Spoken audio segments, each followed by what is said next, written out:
হচ্ছে বাচ্চা আছে না ছোট একটা, ওই কারণে আমরা বলছি যে কাউরে না দিই, ওদের একটা করে দেবো।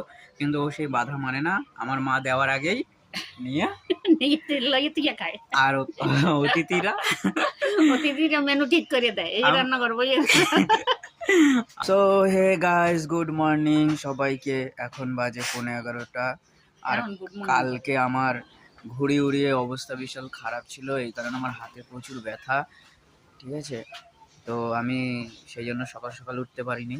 আর আমাদের বাড়িতে একটা নিউ লেটেস্ট এক রকমের ঘটনা হয়। আমরা যে পরিবারে এই যে এই ঘরটাই ভাঙাচোরা ঘরটা, যে এই ঘরটা আমাদের এই দুজনের, তো কেউ মনেই করে না। হ্যাঁ, আমাদের বাড়িতে অতিথি আসলে কি বলে, আমরা কি খাওয়াবো সেইটা বলবে না, ওরা মেনু ঠিক করে দেবে, তাই তো বলো। তারপর আবার নিয়ে খাবে। হনুমানের জন্য বিস্কুট আনছিলাম, লম্বু আনছিলাম, যে এই মহিলা বাড়িতে একা থাকে, তাও হনুমান সদস্য আসলে একটা করে দেবে। ও তাতে হবে না, তারা নিয়ে খায়। ওই দেখো, ওই যে খাচ্ছে, ওই যে বিস্কুটের কৌটো নিয়ে খাচ্ছে।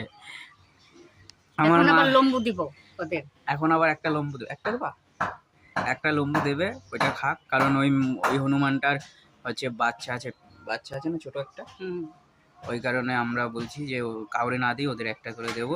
কিন্তু ও সেই বাধা মানে না, আমার মা দেওয়ার আগেই নিয়ে খায়। আর অতিথিরা মেনু ঠিক করে দেয়, এই রান্না করবো। আমরা ভাই, আমাদের যে একজন আসলে যে আমরা যে আসলে একজনের খাওয়াবো, আমাদের নিজের মন মতন মেনু সেটা না, ওরা ঠিক করে দেবে কি খাবে। আর ওই দেখো, এই তোরা বিস্কুট দেয় না? হ্যাঁ, চা খাবি? চা বিস্কুটের সঙ্গে চা খা। তোরা লম্বু দেয় না একবারও? আজকে তোরে লম্বু দেবো না, অন্য জনেরা দেবো, যা।